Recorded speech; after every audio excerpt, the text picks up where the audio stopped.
एक कौवे ने बताया, स्त्री चाहे कितनी भी प्यारी हो, लेकिन उसे यह 3 बातें कभी मत बताना। दोस्तों, किसी जंगल में एक कौवा और कोई घोंसला बना करके रहते थे। उन दोनों में बड़ा ही प्रेम व्यवहार था। एक दूसरे के बिना कोई एक पल भी नहीं रह सकता था। जब कभी कौवा घोंसला से बाहर उड़ करके जाता तो कोई उसके इंतजार में घंटों बैठी रहती। जब तक कौवा वापस नहीं आता, तब तक वह ना तो कुछ खाती और ना पीती। एक दिन की बात है कि कौवा कहीं बाहर गया हुआ था। कोई उसके इंतजार में काफी देर से बैठी थी।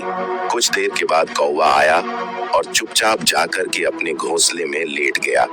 कौवे की इस तरह की हालत को देख करके कोई उसके पास गई और कहने लगी कि क्या बात है, आज तुम बहुत उदास दिखाई देते हो। कौवा कहने लगा, कोई बात नहीं है, लेकिन कोई जिद करने लगी कि तुम मुझसे कुछ छिपा रहे हो। बार बार कोई के जिद करने पर कौवा कहने लगा, तुम मुझसे यदि कुछ पूछना ही चाहती हो तो इससे पहले मैं तुम्हें एक कहानी सुनाता हूँ। उस कहानी को तुम ठीक से समझ लो, इसके बाद तुम्हें जैसा उचित लगे वैसा करना। कौवा कहानी सुनाने लगा। कौवा कहने लगा कि किसी राज्य में एक राजा और रानी दोनों रहते थे। राज्य में हर तरह की सुख सुविधाएं थीं, घोड़े, दास, दासियां, अनेक तरह का धन दौलत, उनके पास सब कुछ था। यदि उनके पास कुछ नहीं था तो वह थी संतान। इसी कारण से राजा और रानी दोनों बहुत ही चिंतित रहते थे। उस राजा और रानी ने अनेक तरह के धार्मिक अनुष्ठान किए, मंत्र किया, जप तप किया, अनेक तरह का पूजा पाठ किया, लेकिन कोई फायदा नहीं हुआ। राजा रानी दोनों बुढ़ापे की ओर बढ़ते गए। एक दिन की बात है कि राजा और रानी यह सोच करके बड़ी ही चिंता में व्याकुल होने लगे कि अब राज्य का क्या होगा, हमारे राज्य का कौन वारिस बनेगा। इतना बड़ा राज्य है, इसको कौन संभालेगा, कौन लेगा हमारी प्रजा की जिम्मेदारी। राजा और रानी दिन रात इसी चिंता में डूबने लगे। उनको खाने पीने की भी सुध नहीं रहती थी। एक दिन सुबह की बात है कि राजा के दरबार में एक साधु आता है और दासी दौड़ करके रानी के पास जाती है। रानी दासी से कहती है कि यह मेरा अंतिम दान धर्म है, इसके बाद मैं अपने हाथों से कोई दान नहीं करने वाली। रानी चावल से भरा हुआ एक कटोरा हाथ में लेकर के बाहर आती है और साधु की झोली में बिछा डाल देती है। उसके चेहरे पर छाई हुई व्याकुलता को देखकर कि वह साधु उससे पूछता है कि रानी क्या हुआ, आप इतना दुखी क्यों हैं? रानी साधु को सारी जो भी बात थी वह सब कुछ रोते हुए बताने लगी। साधु को रानी पर दया आ गई। कुछ पल गंभीर होने के बाद साधु कहने लगा कि चिंता मत करो रानी, आपकी संतान की इच्छा पूरी हो जाएगी। आपकी कोख से एक पुत्र जन्म लेगा। मात्र वह 14 साल तक ही आप लोगों को मिलेगा। उसके आगे वह इस मृत्यु लोक में नहीं रह पाएगा। इससे बढ़कर के आपको कुछ देना मेरे लिए संभव नहीं है। अपनी बात पूरी करते करते उसने अपनी झोली में से हाथ डाला और थोड़े से चावल निकाल करके रानी को दे दिया और कहा कि आप और राजा दोनों इस चावल की खीर बना करके दोनों खा लेना, इससे तुम्हें पुत्र की जल्दी प्राप्ति होगी। इतना कह करके वह साधु वहां से चला गया। उस साधु के जाने के बाद रानी सोचने लगी कि 14 साल तो सही है, उतने समय के लिए हमें पुत्र तो मिलेगा, यही काफी है।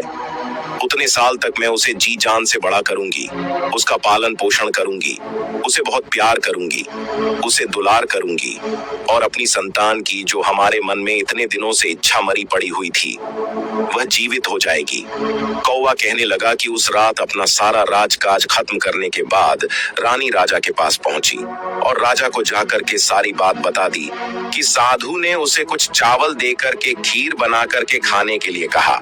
साधु महाराज ने यह चावल हम दोनों को खीर बना करके खाने के लिए कहा है। राजा कहने लगा, इतना दान धर्म किया, जब तब किया कोई फल नहीं मिला, अब इस खीर से हमें संतान की प्राप्ति होगी क्या?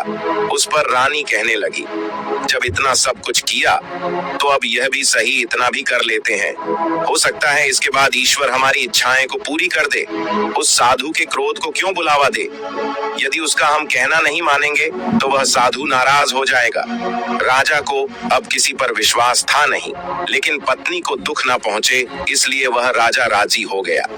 एक दिन क्या होता है कि राजा और रानी दोनों स्नान करते भगवान का नाम लेकर के अपने पूर्वजों का स्मरण करते हुए और उस संत का नाम लेते हुए उस चावल से खीर बनाते हैं और दोनों खा लेते हैं। उसके बाद निश्चिंत होकर के राजा और रानी दोनों सो जाते हैं।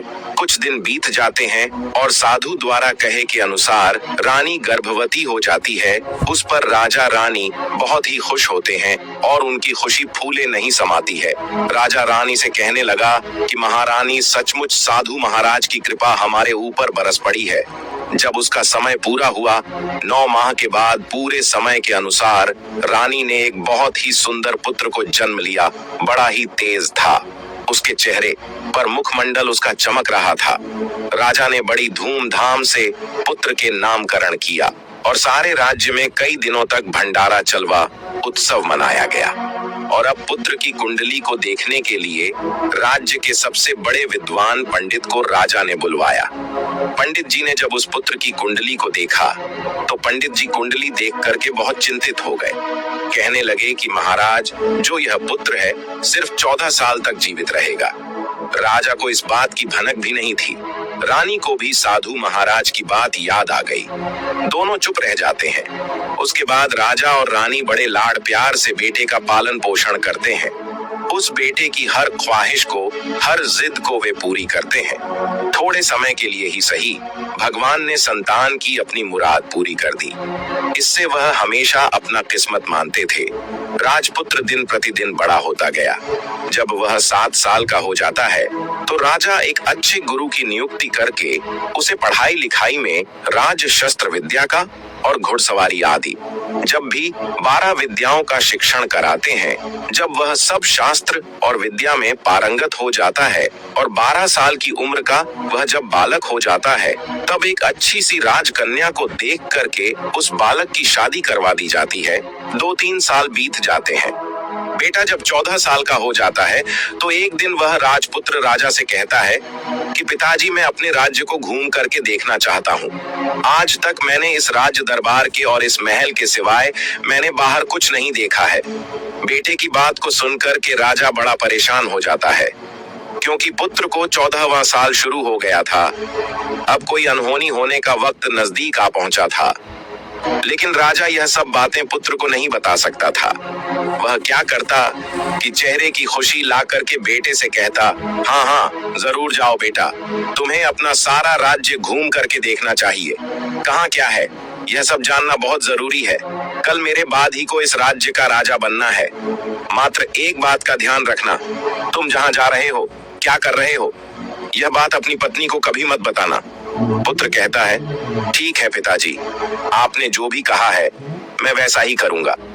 एक दिन क्या होता है कि राजपुत्र दिन भर अपनी पत्नी के साथ मौज मस्ती करता है, खुशियां मनाता है और रात को ठीक 12 बजे बिस्तर से उठ करके बाहर चला जाता है। फिर सुबह होने से पहले वह वापस अपने महल में आकर के सो जाता है। ऐसे बहुत दिनों तक चलता रहा। अब पुत्र का 14वां साल खत्म होने में कुछ ही दिन समय शेष रह गया था। एक दिन की बात है कि उसकी पत्नी छोटी रानी रात में जाग जाती है। रानी देखती है कि बिस्तर पर जो वह राजकुमार है वह नहीं है। महल में सब जगह देखती है, खोजती है, पर वह कहीं नजर नहीं आता है। क्या करेगी, किससे कहेगी? वह चुपचाप रहती है।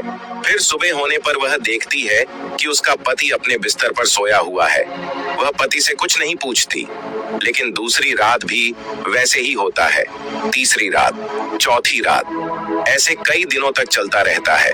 रानी इस तरह की व्यवहार को देख करके अपने पति के बहुत चिंतित हो जाती है, उदास हो जाती है।